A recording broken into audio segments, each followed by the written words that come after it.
You're listening to the Downeast Mike podcast, the quirky little podcast from Maine. And now, your host, Downeast Mike. Well, good morning, everybody. Good morning.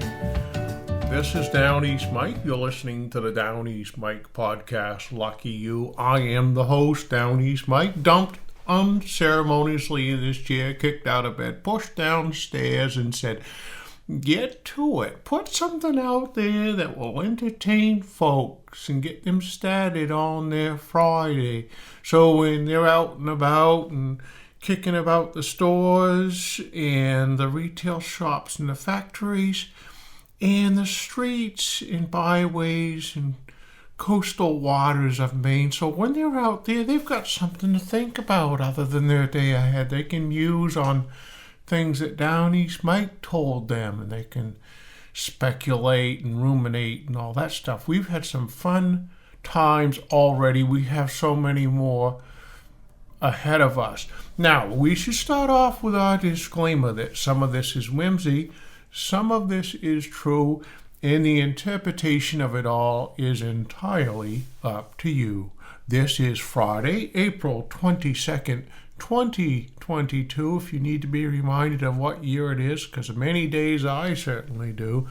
In today's episode, we have a Maine judge who's affirming that the intertidal zone belongs to private property owners. They're the ones that want to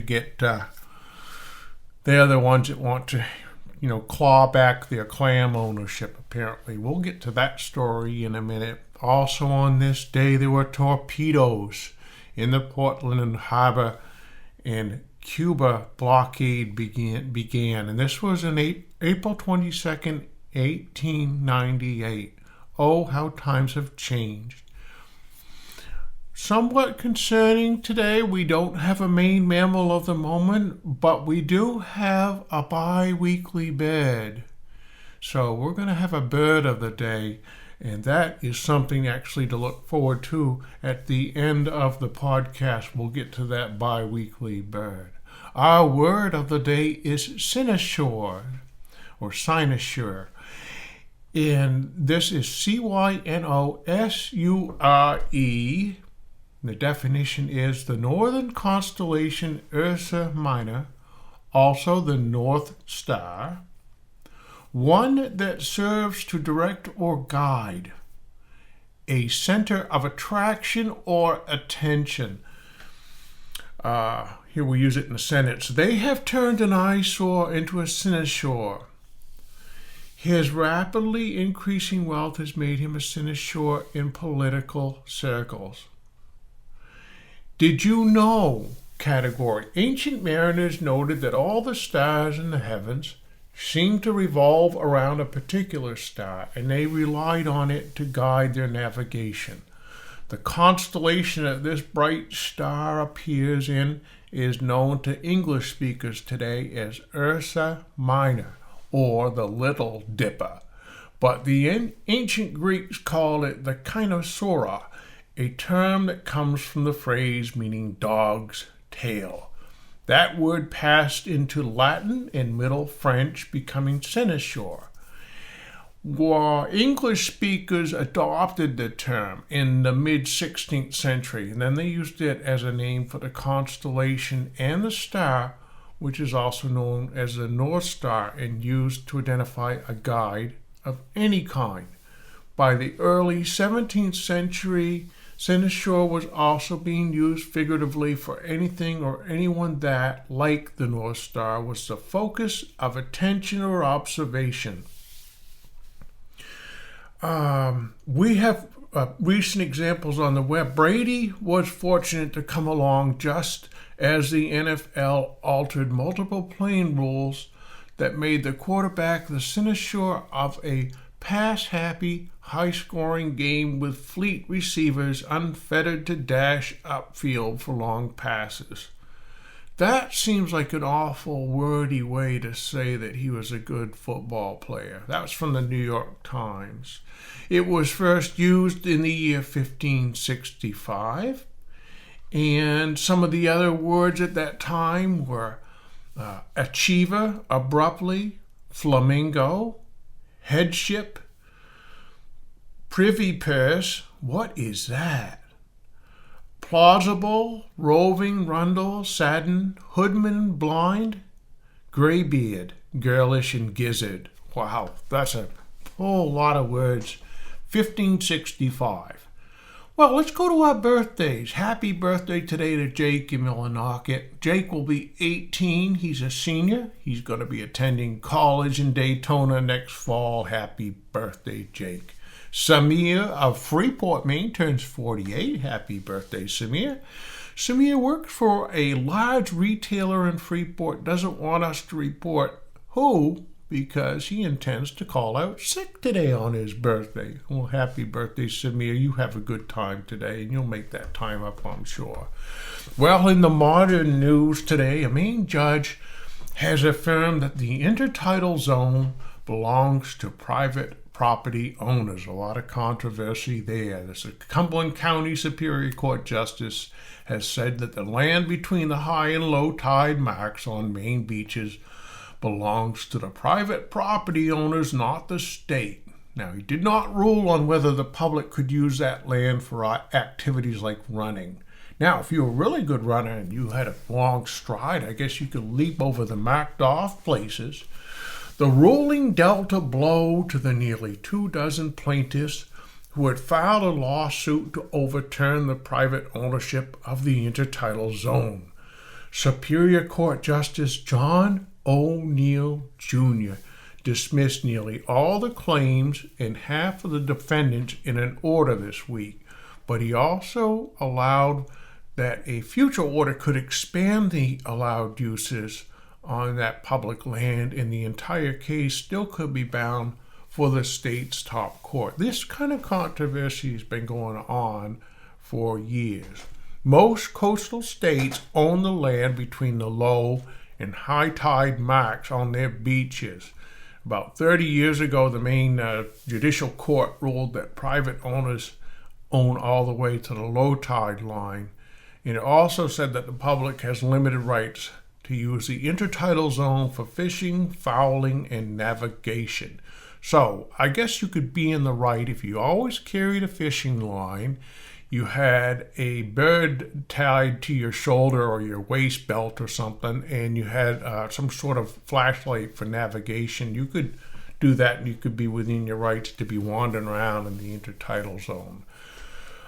Some of the people that filed suit, the plaintiffs, would be seaweed harvesters and processors, clammers, wormers, and oyster farmers. These are people that have owned property near Moody Beach and Wells. That was the kind of the focus of the rulings from the 1980s on. The plaintiffs issued a statement on Wednesday that did not address the sweeping dismissal. He also did not answer follow-up questions. He's just saying that the decision proves what every Mainer who relies on our shoreline knows to be true. Maine's intertidal problem is far from settled. Now, this correspondent has some kind of vague family memory of being on the shore, and I think we were having like a simple clam bake, lobster bake. May have been in the Boothby Harbor area back in the 70s, and I remember there was some objection because we were presenting somewhat of a blight on the landscape, and one of the wealthier landowners nearby had complained about us and said they are lighting a fire on our shore. So this kinds of things, they're personal, they've gone on for a long time, and we'll see how that all shakes out. Well, we have a little funny story. We'll get back to that one in a second. But this day in 1898, Cuba was shut out from the world. The Lewiston Evening Journal had some blaring headlines. Supplies of food, fuel, or ammunition cannot reach the isolated Spaniards without aid of greater power than Uncle Sam's fleet.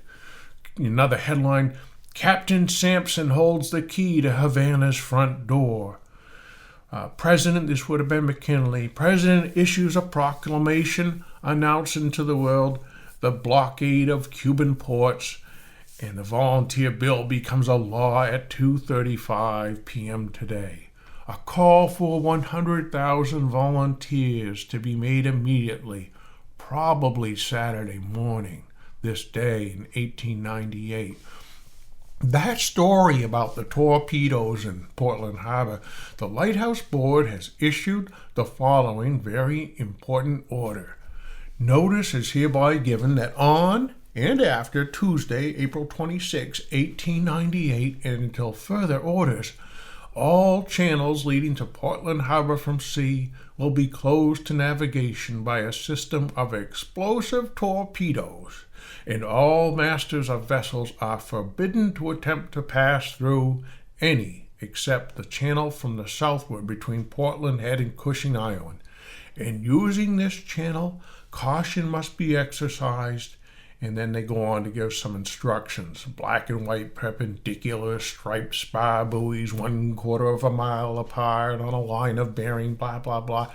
And at night being abreast of Portland Head light. You don't want to hit these torpedo buoys, okay, folks? In these forbidden passages, all buoys will be removed and it would be extremely hazardous to attempt to pass through them. And that was by the Lighthouse Board, Thomas Perry. I think my great-great-grandfather was lighthouse keeper, Wood Island Bideford at the time. They also had a story in here about Belfast. The mayor of Belfast was all concerned and wanted some militia there to guard Belfast Harbor from the Spaniards. This was some heady times. They were going to test the 5 guns at the Portland Head Battery, be tested on May 2nd. 2 United States officers came to Popham Beach on Thursday for the purpose of making arrangements for the fortifications at the mouth of the Kennebec. The Bath Times says it has been decided not to adopt the plan of mounting the big guns on the sand, but give them a position on the high ledge between the fort and the barn north of the sergeant's house. From the position selected on the ledge, the guns will be able to cover the entrance to the river in excellent shape. It is understood that 40 men will begin the work of moving and mounting the guns and erecting fortifications immediately. The Eastport Brass Band, so important when you're fighting a war to have a brass band nearby. The Eastport Brass Band of 18 members by a unanimous vote have tendered their services to the government through Governor Powers.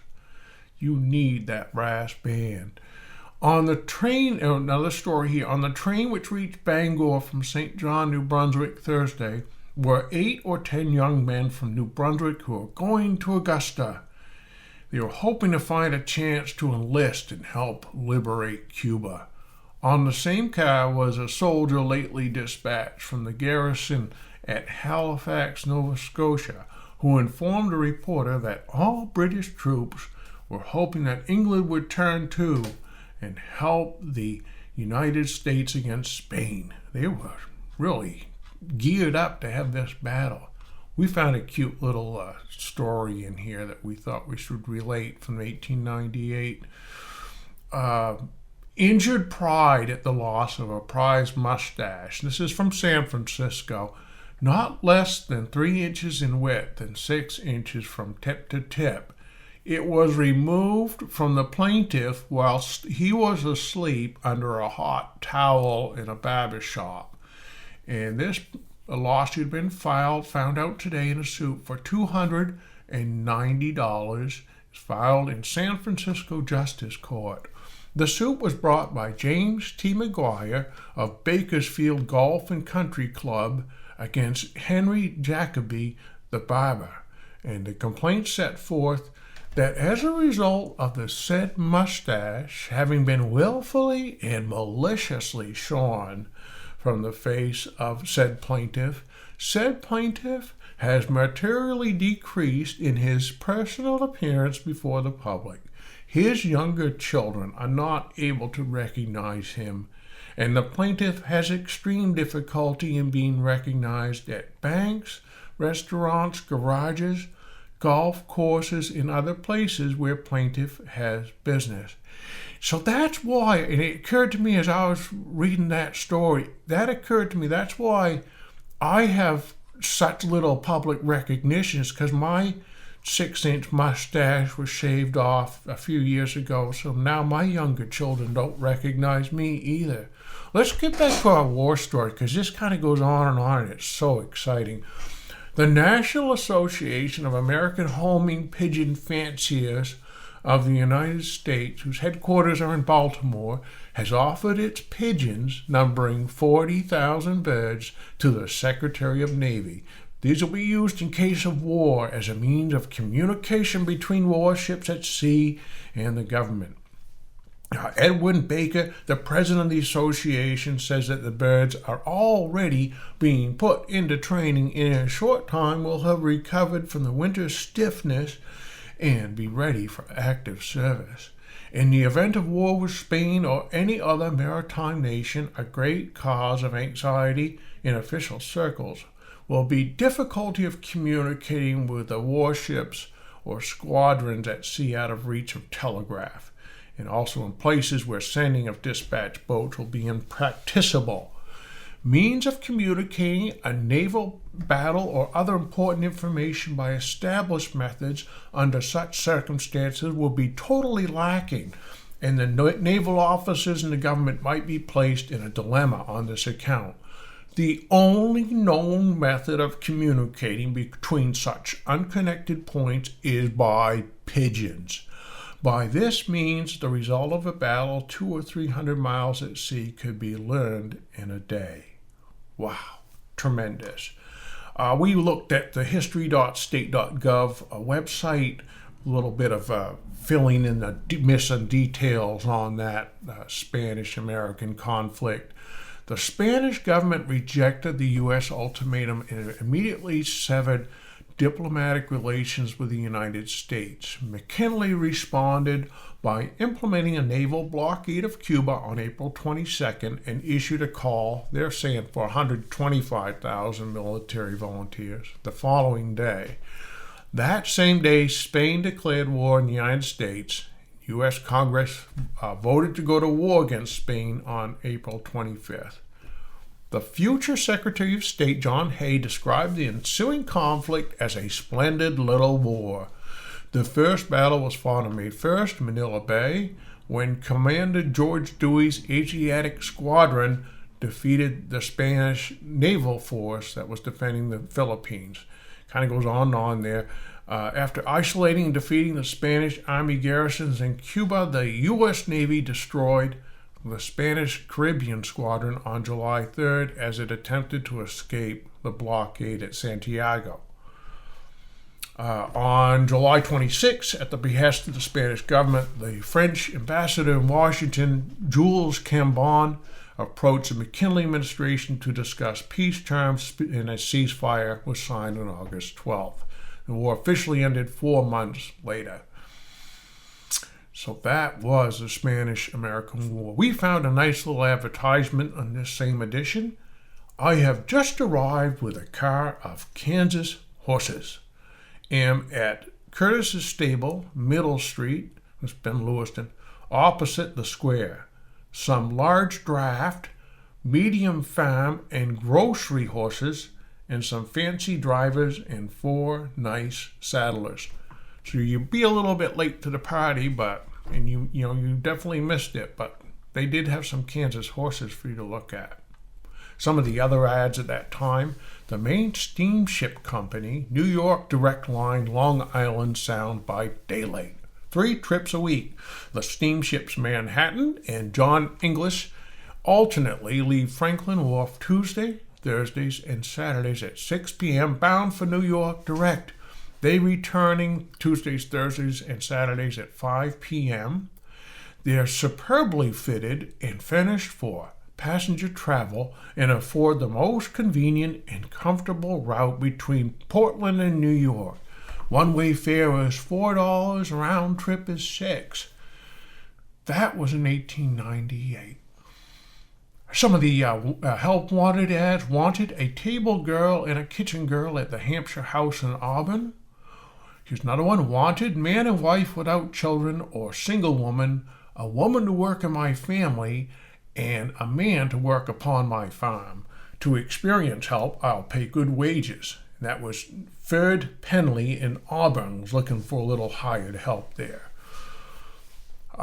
They were looking for a pantaloon maker. None other need apply. You must be experienced. And that's Fred White in the city, 125 Main Street. So we had one other one here. All persons to know that Ward Brothers at the Auburn Stove Foundry do all kinds of nickel and copper plating with reasonable terms. We found this story about a great commotion in the water a mile or so offshore, noticed by people on the beach near Saco on Thursday. It was at first thought to be caused by a submarine.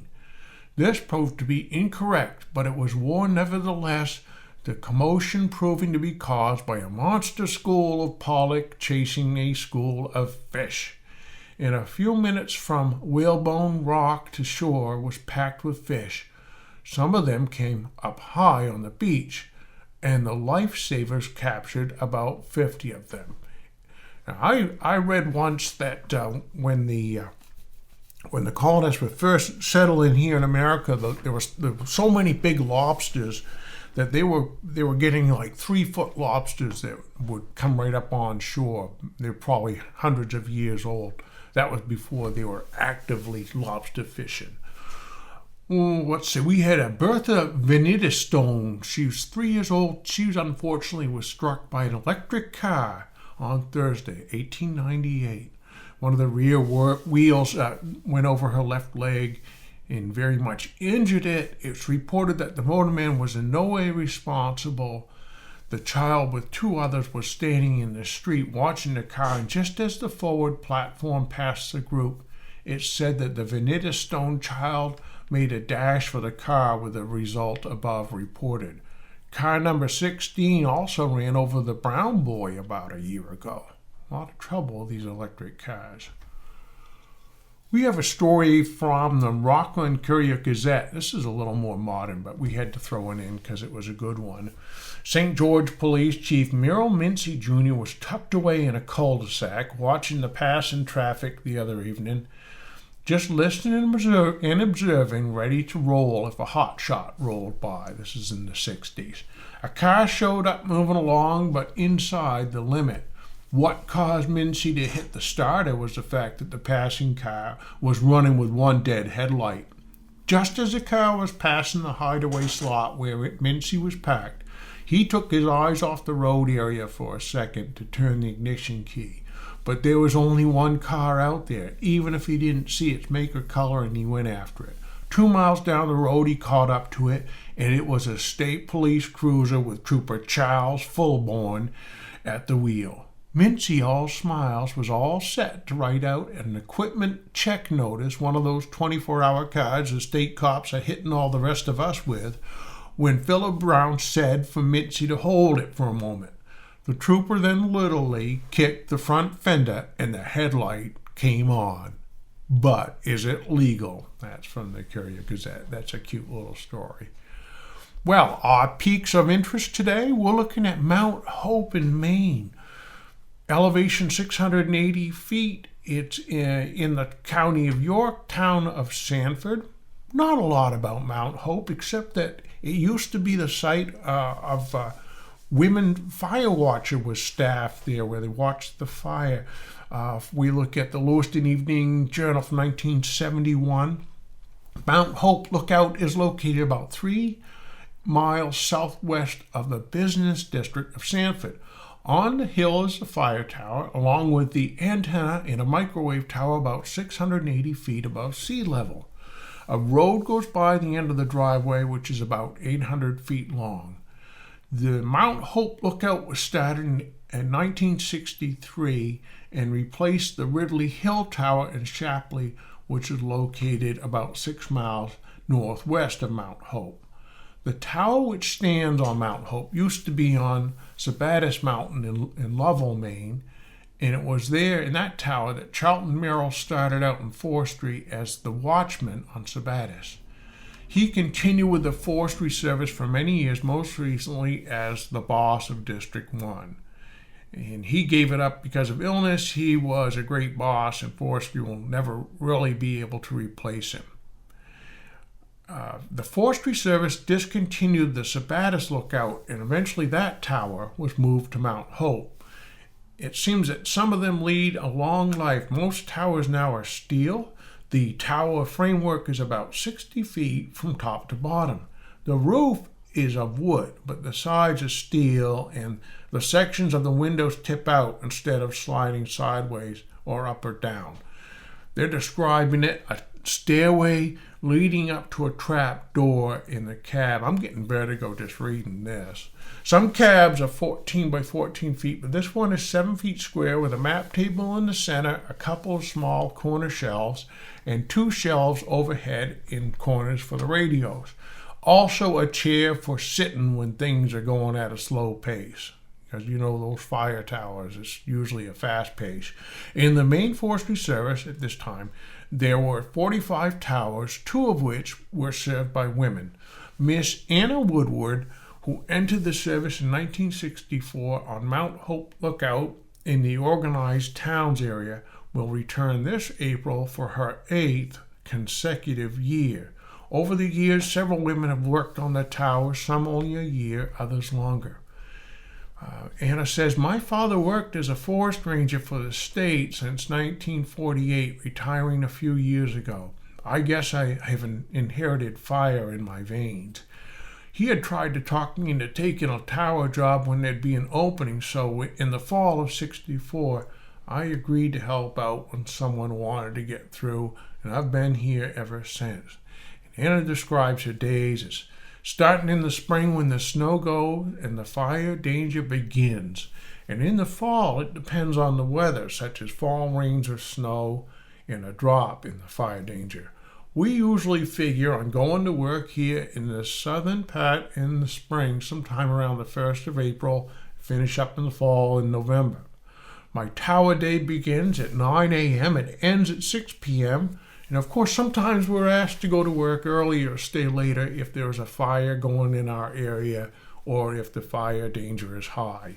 We are on a non-scheduled work week, which means that we in fire control sometimes can be on duty and put in a lot of hours in a week, especially spring and fall. When it's a rainy day or a day when there's no need to be in the tower, there's other work to be done, such as painting buildings, keeping grounds cleaned up, trails and pole lines brushed out, buildings and tower repaired, equipment in working order, whatever else may need doing. For equipment, they had a watchman's equipment list of a map, 2-way radio, telephone, and binoculars. The map is on a table-like stand in the center of the tower room set on true north. It is taken from a highway map and shows the area for a certain tower. This map, also on its outer edge, has the compass bearings or degrees for helping to pinpoint a smoke. Also on the map is an alidade, which is a movable arm that will move in a circle, thus finding the smoke bearings. So they take a 2-way radio on the forestry wavelength, and it's tied into other towers and mobile units. From there, they can communicate with fire departments. They can talk to towns in Arundel and York. They also had a telephone, but I think those were gradually going away. Very exciting things. That was Mount Hope. Not a lot on that as far as a hiker's mountain. It's not all that tall. Well, we don't have a Maine mammal of the moment, but we do have a bi-weekly bird. Our bird today is the Lapland long spur, Calcareous Laponicus. It's like a horned lark or pipit or other long spur, birds of open country, and in flight they appear to have a shorter tail. Similar species, the Smith's long spur. It's a small migratory songbird. It breeds in the Arctic regions of Canada and Alaska and is the only long spur to breed in the Arctic regions of Eurasia, where it is known as the Lapland Bunting. The species is highly migratory. The Lapland longspur is small but sturdy, varying in length from 6 to 6.5 inches, but weighing over an ounce. Has short legs, typical of species that breed in the high Arctic. It has a stout yellow bill designed for eating seeds, and the longspur spends most of its time on the ground, feeding on grasses and plants. The name longspur derives from the long claw on its hind toe, the utility of which is yet to be fully determined by ornithologists. Unlike sparrows and most other buntings, longspurs walk on the ground instead of hopping. Now, I saw some longspurs once in Nova Scotia on a snowy night, and they're kind of magical to see them in the car headlights. It's one of the ways that you would see them. From back in the 1895, a little article about it. I've never seen this bird. It's an extremely rare winter visitant, but several years ago it was observed in this vicinity. 2 years ago it was seen in company with snow buntings and alone. Sometimes it's found in company with horned larks. That's from the Lewiston Saturday Journal, 1895, December 14th. One may discover a shy siskin among a flock of goldfinches, or start a flock of snow buntings from the weeds of a snowbound meadow. Along our coast, the shore larks and now and then a Lapland longspur are seen feeding about the beach grass. The hovering gulls sail leisurely around our ice harbors in company with the whistlers. Well, that's about our podcast for today. We'll take a quick look at the weather forecast for today, Friday, April 22nd. Isolated showers between 2 and 3 p.m., otherwise mostly sunny with a high near 58. So a nice day today. For Saturday, sunny, high near 57. We have winds up to 10 miles per hour out of the northwest. And for Sunday, partly sunny with a high near 55. So some nice days ahead. Well, that's our podcast for today. We do thank you for listening. You can send along your comments and suggestions to mike@downeastmike.com. And until next time, this is Downeast Mike wishing you and your loved ones a day that is full of grace, love, and kindness. We'll see you